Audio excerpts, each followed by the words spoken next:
Buenas noches, iglesia. Me alegra verles el día de hoy. Ya estamos avanzado el mes de marzo. Imagínense, ya 22 creo que estamos. Ya está avanzando este año rapidito, ¿cierto que sí? Decía el apóstol Pablo en Romanos, en el capítulo 12, hablando precisamente, capítulo 13, perdón, hablando precisamente de los tiempos, decía: andemos como de día, porque ya los tiempos se han acercado, ya la noche está avanzada y está más cerca la venida de nuestro Señor Jesús. Eso lo decía Pablo hace 2000 años. Si él lo decía en ese momento, ¿cuánto más crees tú que está cerca la venida de nuestro Señor Jesús? Entonces, y vemos cómo el tiempo pasa como rápido, raudo y veloz, y nosotros como que no nos damos ni cuenta. Hace poco estábamos en una pandemia, ya han pasado 3 años después de eso y sigue el tiempo avanzando y avanzando, pero bueno, aquí estamos y Dios ha sido fiel, ¿cierto que sí? Dios nos ha sostenido hasta el momento. Quiero que por favor abra su Biblia en Hechos capítulo 4, ubíquese en el libro de Hechos, en el capítulo 4, por favor. Y yo he titulado la enseñanza esta noche: Sin alternativa.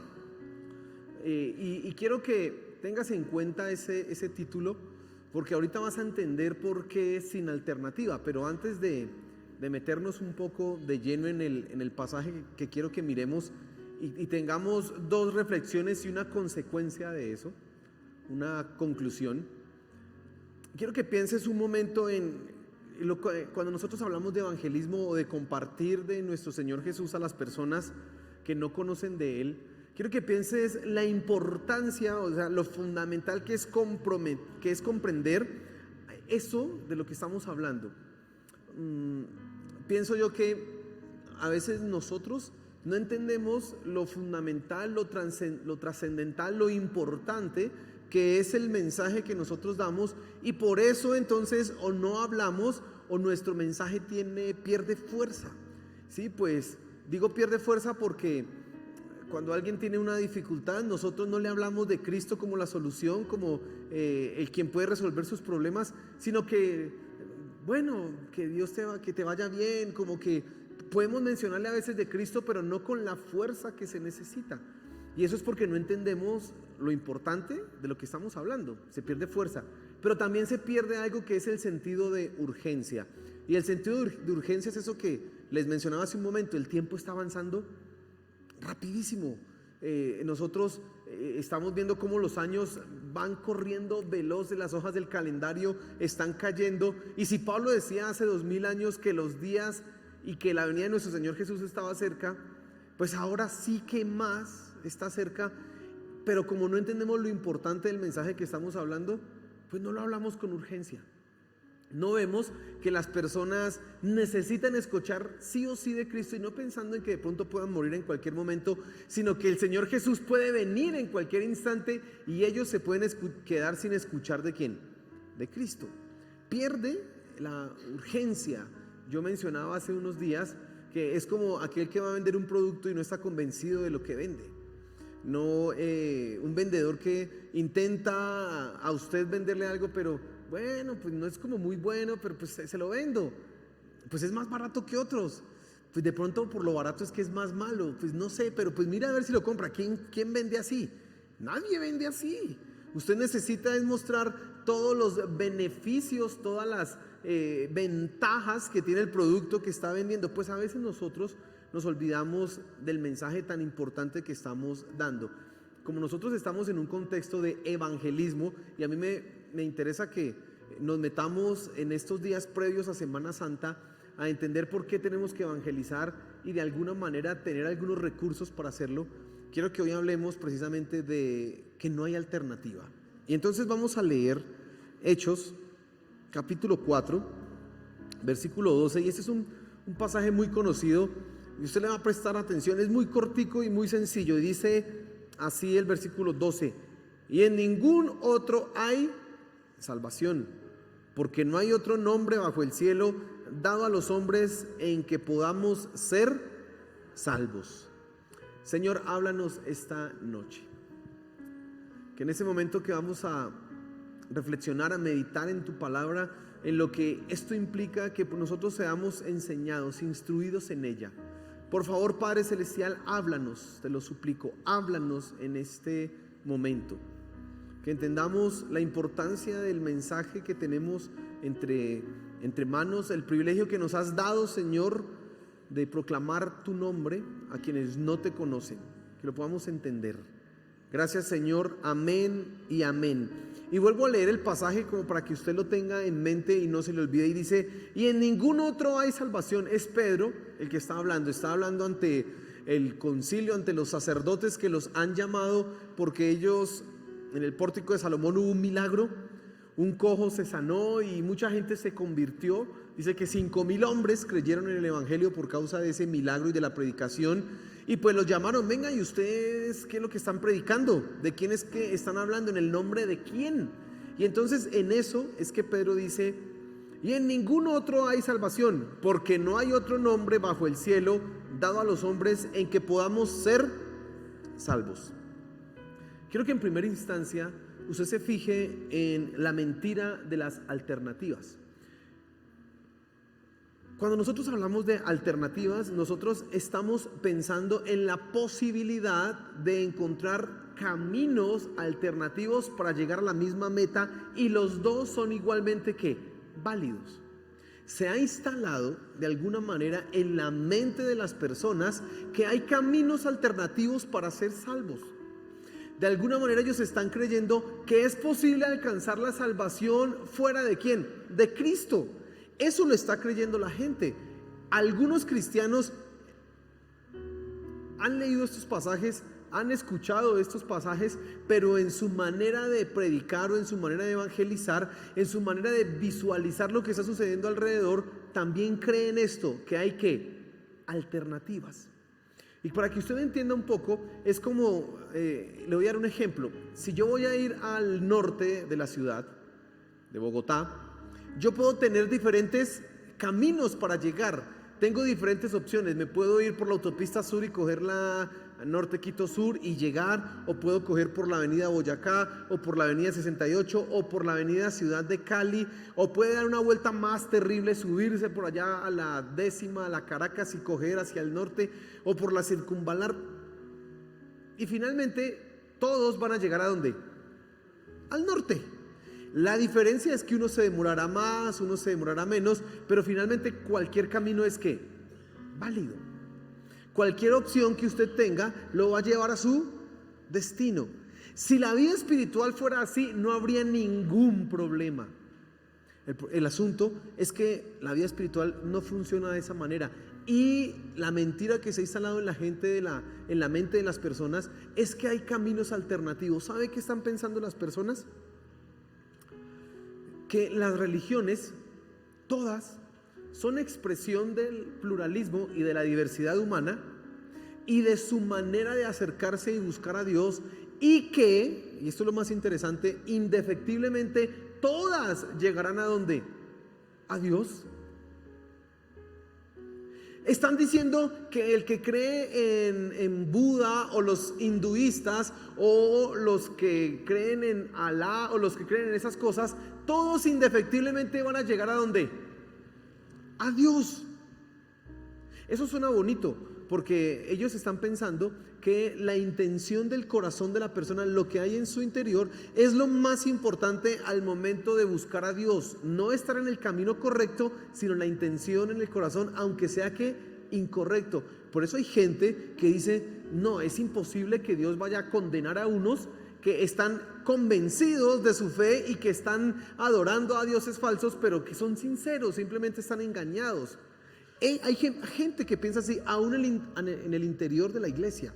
Gente que ha leído este pasaje piensa de esa manera, que es imposible que Dios pueda condenar a algunos que están por allá haciendo cosas que no son.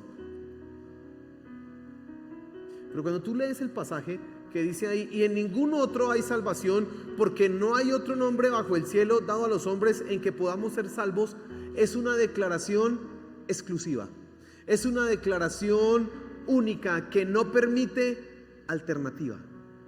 Por eso no hay alternativas, es sin alternativa. o es Cristo o no hay camino a la salvación. Pero las personas están pensando en ese universalismo. Están creyendo que todas las religiones finalmente hablan ¿de quién? De Dios. Y es interesante, en ese pensamiento contemporáneo moderno ha venido a meterse algo que es conocido como, bueno, ha llegado a nuestras regiones como la nueva era, pero es el mismo hinduismo. Y el hinduismo sostiene que hay muchos dioses, y para ese hinduismo inclusive Cristo es un Dios, y lo reconocen como ¿qué? Como Dios, y dicen Cristo es uno de los caminos que lleva a Dios. Pero también está, bueno, yo no sé cómo se llaman esos dioses de por allá, pero está este otro, está este aquí, y hay 1000 dioses que te pueden llevar ¿a dónde? A Dios, aunque lo que cada uno exija sea diferente o contrario también. Ellos están pensando así. El peligro de pensar de esa manera es que la gente está engañada creyendo que hay alternativas cuando no hay alternativa. El peligro de esta situación es que la gente puede imaginarse que hay diversas formas de acercarse a Dios cuando no, solamente hay una. Y yo no sé si usted de alguna manera ha pensado y tiene que evaluar su corazón y su mente, sus pensamientos. Si usted ha pensado que sería injusto que Dios condenara a los que están en otras religiones, porque pues ellos están siendo sinceros. Si usted lo ha pensado así, usted está ignorando lo que dice la palabra de Dios. Y si es así, ¿de qué más da ser cristiano? Pues cualquier cosa serviría. Tienes que pensar si eso es lo que tú has concebido de la salvación. Porque si has creído que hay caminos alternativos, o que finalmente Dios pues mirará ahí como la sinceridad, tienes que caer en la cuenta que no. Aquí hay un pasaje que nos habla estrictamente de un camino. A veces tenemos temor nosotros de hablar del evangelio como la única verdad, porque vemos que hay otras religiones, vemos que hay otras personas que hablan de su verdad, y como que nos da temor decir no, eso es falso, hay solo una verdad. Hay cierto temor, y eso es nacido precisamente porque en lo profundo hay una creencia de que hay ¿qué? Alternativas, de que hay diferentes y diversas posibilidades.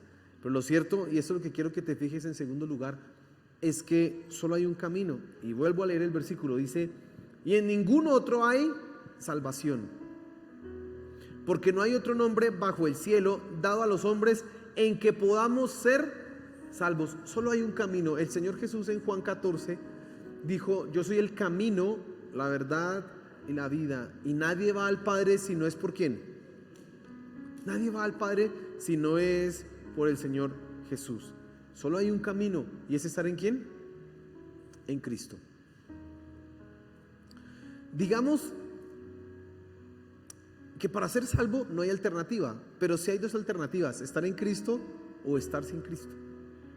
El problema es que para ser salvo no hay alternativa, sino solamente estar ¿en quién? En Cristo. Pero tú puedes escoger estar en Cristo o no estar ¿en quién? En Cristo. Si escoges no estar en Cristo, pues no serás salvo, vas a estar condenado. Si escoges estar en Cristo, serás salvo, recibirás los beneficios y las bendiciones que Él ha otorgado por su sacrificio en la cruz del Calvario. En ese sentido sí hay una elección, pero cuando hablamos de la salvación no hay alternativa, solo hay un camino. Y es importante que nosotros le recordemos esto a las personas. El cristianismo es excluyente, la Biblia es excluyente. La Biblia no admite un camino adicional, solamente es ¿quién? Es Cristo. La Biblia no admite otra posibilidad de salvación, solamente es ¿quién? Cristo. Por eso tú debes escandalizarte cuando le agreguen a la salvación algo adicional al sacrificio de Cristo. No, es que está Cristo, pero si usted le mete esto, no, es que solo Cristo, dice la Biblia. No, es que está Cristo, pero está alguien que intercede por nosotros, como hablan de la Virgen María, que es una intercesora para la salvación de los hombres. Están diciendo eso. Y entonces por eso le hacen rezos a la Virgen María, porque se supone que ella intercede ante Jesús y ante Dios. Bueno, como es la madre de Jesús, entonces hasta más autoridad tendrá probablemente. Y entonces le dice: Jesús, salva a este y no sé qué. Le están colocando algo adicional. No es eso lo que dice la Biblia. Y la gente está creyendo cosas que son erróneas. Yo estoy tratando esta noche de que tú entiendas las cosas básicas del Evangelio, lo que nos hace a nosotros cristianos, las razones por las cuales nosotros nos separamos de la Iglesia Católica, los cristianos, porque solo creemos y entendemos que hay un solo camino para ir a dónde, a Dios, y es Cristo. En eso el Evangelio es exclusivo, pero hay un problema con eso, hay un problema con la exclusividad, y es que la naturaleza humana rechaza un solo camino. La naturaleza humana siempre está buscando opciones, alternativas. Fíjese usted cuando da una orden, la persona, dice el dicho, ¿no? El que echa la ley, échala. ¿Por qué? Porque la gente está buscando alternativas. La ley dice que es blanco, alguien ya está buscando: ¿y cómo lo puedo hacer negro? ¿Y cómo lo puedo hacer grisecito? En el mismo momento que ya sale una ley, sale la trampa. Usted no necesita verlo eso ahí en la calle, sino con sus propios hijos, en su propia casa, en su propio hogar. Ya usted da una norma e inmediatamente su hijo está pensando: pero si, y si, y uno dice: pero ¿por qué sale con esos cuentos?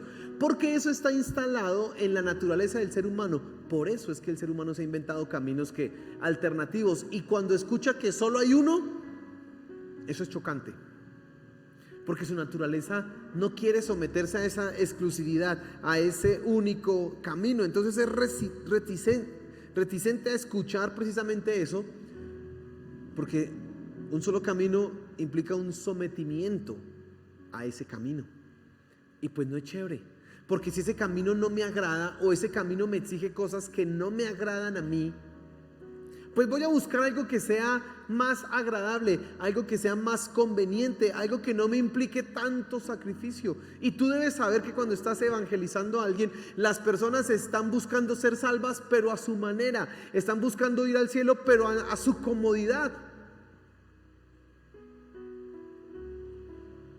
No creo que haya alguien que pueda decir en su sano juicio: yo sí me quiero ir al infierno, yo me quiero condenar, yo quiero estar allá quemándome con el diablo que me ande chuzando, si chuza, ¿no?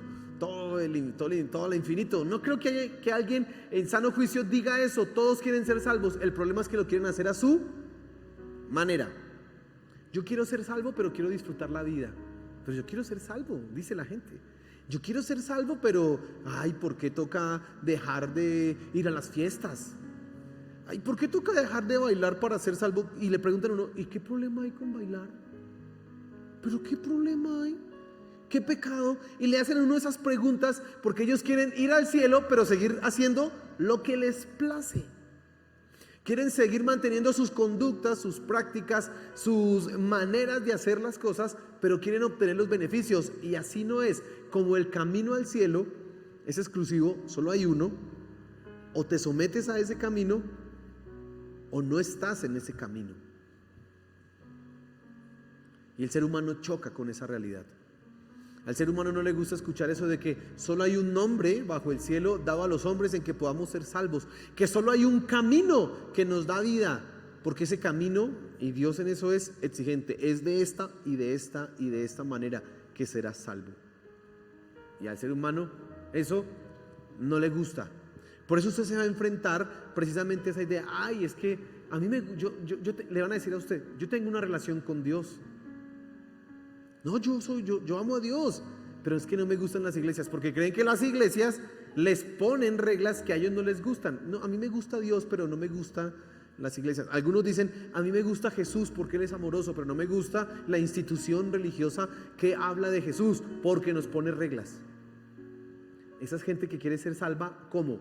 A su manera. Tú mismo puedes estar siendo víctima de eso.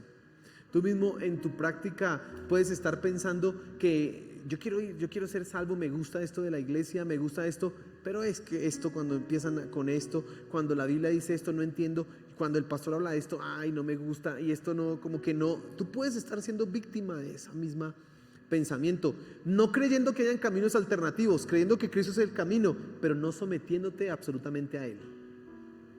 Puede estar pasando eso en tu vida, y si ese es el caso, te invito a que realmente sometas tu vida a Cristo Jesús. Él dijo: el que quiera ser mi discípulo debe renunciar a aborrecer a su padre, a su madre, a su esposa, a sus hijos, a su casa, aún su propia ¿qué? Vida. Dice: el que quiera ser mi discípulo, tome su cruz y sígame. O te sometes, y ese tomar la cruz es morir a mi voluntad, morir a mis deseos, morir a lo que yo quiero hacer, y es lo que Él quiera hacer. Recuerde lo que dijo Pablo en Gálatas: con Cristo estoy juntamente crucificado, y como Él está crucificado, Él dice: ya no vivo ¿quién? Porque está muerto, está crucificado, sino vive ¿quién? Pero eso no lo quiere hacer mucha gente. Y eso tú tienes que entenderlo, porque el camino cristiano es morir a tu voluntad, a tus deseos, para que se haga la voluntad de ¿quién? De Él. Pero tú tienes que hablarle eso a las personas, que no hay alternativa y que solo hay un camino, y es Cristo. A veces nosotros cometemos el error en suavizar el evangelio. Lo queremos hacer pues agradable, ¿no? Lo queremos colocar desde una perspectiva en que la gente como que no choque con lo que puede escuchar. Pero la verdad es que nosotros tenemos que ser amables en el evangelio en lo que podemos ser amables, pero tenemos que ser totalmente transparentes con Él. Porque Cristo fue transparente con sus discípulos. Él no les evitó bajo ninguna circunstancia lo que debían hacer. Aborrezcan, apártense. El Señor Jesús le dijo a Pedro: ven, sígueme y te haré pescador de hombres. Le dijo a unos: síganme, y uno: ay, pero es que tengo que enterrar a mis muertos. Déjenlos que los muertos entierren a sus muertos. Venga, ay, es que tengo que arreglar allá mis negocios y mis cosas. Deje, olvídese. Abandone. Y a veces nosotros lo suavizamos. No les decimos a las personas que el único camino exige una entrega que después redundará en bendición, pero exige una entrega absoluta. Solo hay un camino. Y quiero que en tercer lugar miremos algunas consecuencias o conclusiones de esto. Si no hay alternativa para la salvación, sino solamente es Cristo, y entonces Él es el único camino, tú tienes en primer lugar que no permanecer en silencio. Porque no hay alternativa para las personas sino solamente acercarse ¿a quién? A Cristo.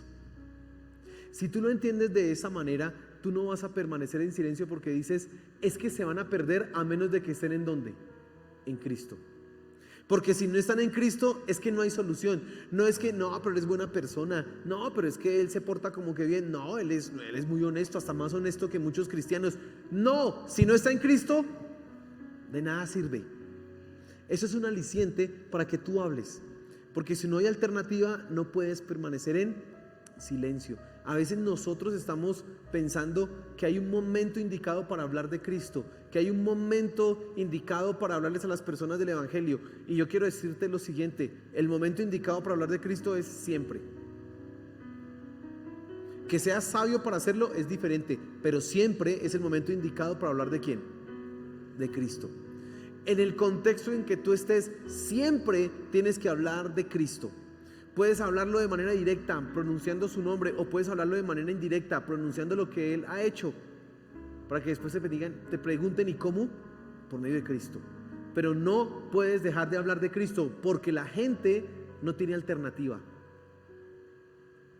Por más que sean buenas personas, usted puede mirar a alguien en su familia y pensar: esta es buena persona, es muy trabajador, esta persona no tiene vicios, es responsable, es honesto, mire, es que ni groserías dice, ha sido fiel a su esposa toda la vida. No, ese yo creo que Dios se lo lleva al cielo, porque sí. No, si no está en Cristo, no funciona, porque no es por obras. Tú tienes que recordar eso. No es por obras, no es porque la gente se porte bien, es porque están ¿en quién? En Cristo. Punto. Y entonces no puedes quedarte en silencio. A veces entonces, como le decía, buscamos el momento indicado. Y entonces andamos pensando, no, yo no le hablo de Cristo porque todavía no es el tiempo de esta persona. ¿Tú qué sabes cuándo es el tiempo de la persona? ¿Tú qué sabes cuándo es el momento para que esa persona escuche de Cristo? No, tienes que hacerlo. No puedes permanecer en silencio. Si ellos no escuchan y no se rinden a Cristo, estarán condenados para la eternidad. Y tú no puedes quedarte en silencio. Hágalo con amor, pero hable siempre de Cristo. Hable la verdad en amor, pero hable siempre ¿de quién? De Cristo. No tenga temor. Hable de Cristo, porque es que no hay alternativa para ellos. Si no se rinden a Cristo, sus almas estarán condenadas por la eternidad en el infierno. ¿Y usted quiere eso para las personas que ama? ¿Quiere eso para las personas que están a su alrededor? Pero también quiero que pienses que si no hay alternativa y que Cristo es el único camino para la salvación, no importan las dificultades que se presenten cuando estés evangelizando, aún así lo seguirás haciendo, porque sabes que no hay alternativa.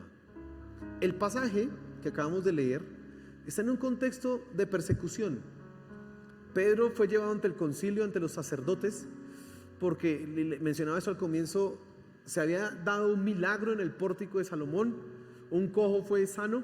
Recuerden la historia. Pedro le dijo: de lo que tengo te doy, levántate. Y él se levantó, fue sano. Mejor que una limosna, es un milagro de eso, ¿cierto? Pues imagínense. Y entonces la gente quedó maravillada y él empezó a predicar. Y ese mismo momento se convirtieron, dice ahí el pasaje, 5,000 hombres. Era mucha gente.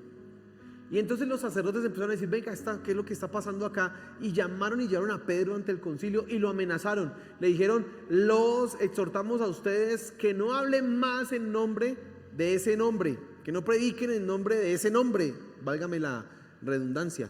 Y Pedro dijo: bueno, pues qué pena con ustedes, pero juzguen si debemos obedecer a ustedes, que son hombres, o a Dios.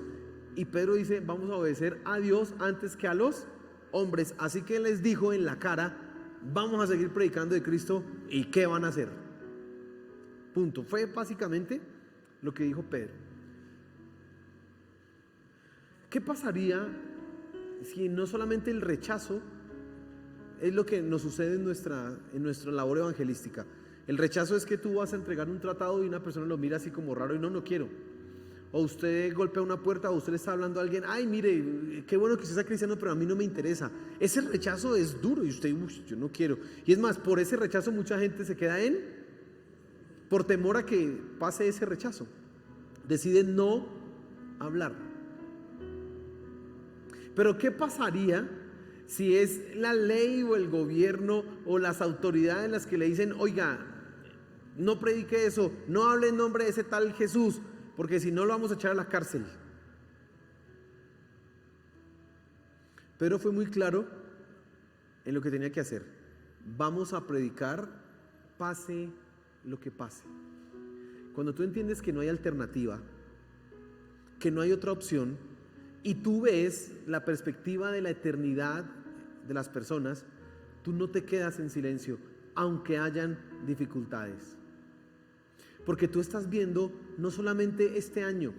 A veces nosotros miramos las cosas desde la perspectiva terrenal y temporal, y tú tienes que mirarlo desde una perspectiva celestial y eterna.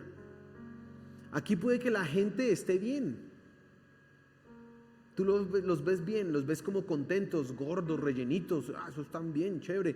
Pero si no están en Cristo, se van a ir al infierno. Y su eternidad va a ser eso. Puede que hoy lo veas con un muy buen trabajo, lo veas muy bien ubicado a nivel laboral, personal, profesionalmente. Pareciera que todo está perfecto. Pero si no está en Cristo, su eternidad no va a ser nada cómoda ni agradable. Va a estar separado por la eternidad de Dios. Lloro y crujir, lamento. Si tú miras eso, no importan las dificultades que se presenten.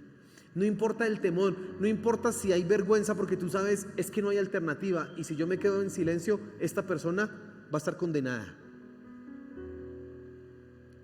Piense en las personas de su familia que no son cristianas.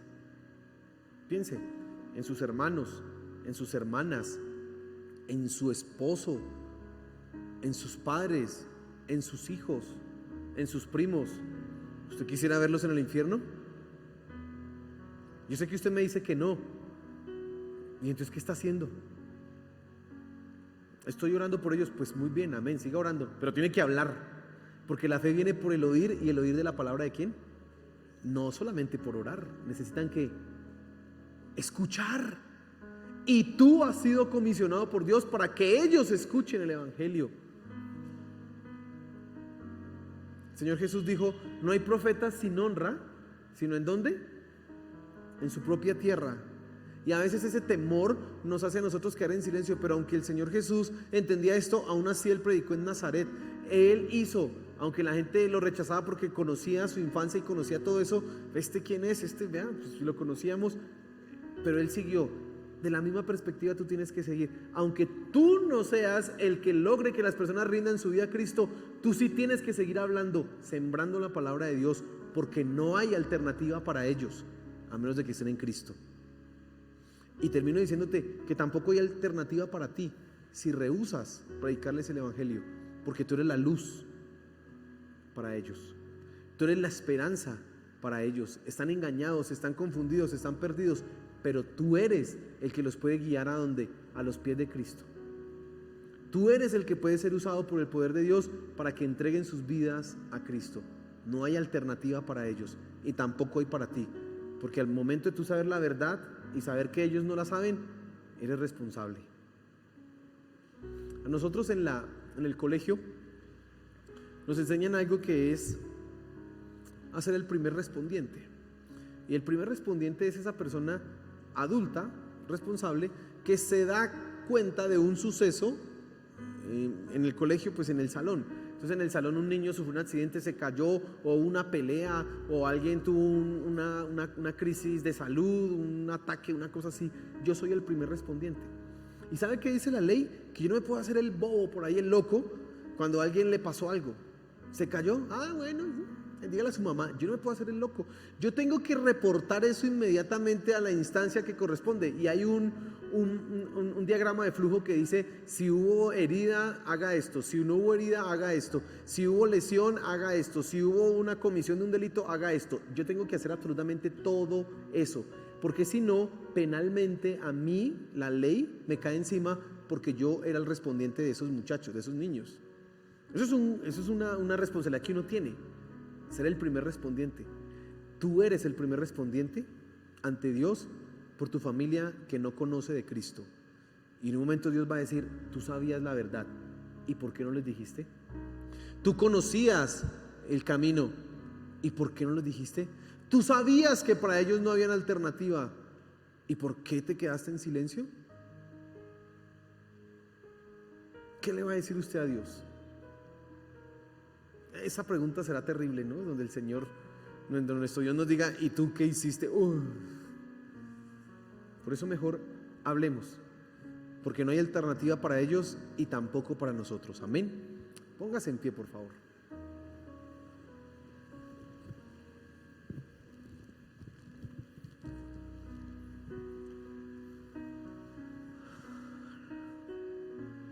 Muy sencillo, pero creo que es muy claro para nosotros. Amén.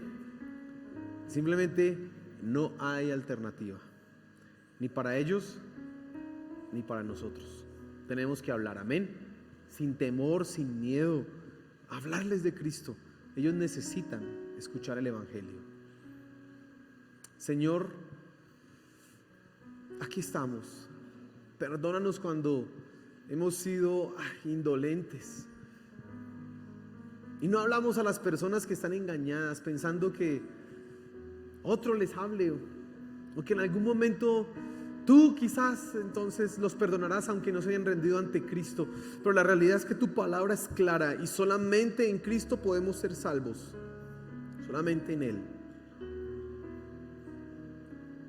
Perdónanos cuando no hablamos, no nos esforzamos por buscar oportunidades para hablar de ti. Perdónanos, Señor. Por favor, perdónanos. Por favor, perdónanos. Y ayúdanos a poder hablar con amor, con gracia, con inteligencia, con sabiduría, pero hablarles. Ahora que vamos a tener, Señor, en Semana Santa estos eventos evangelísticos, que podamos traer personas a la iglesia, que no nos dé temor invitarles, que podamos convocarlos para que tú, Señor, toques sus corazones, para que escuchen de ti.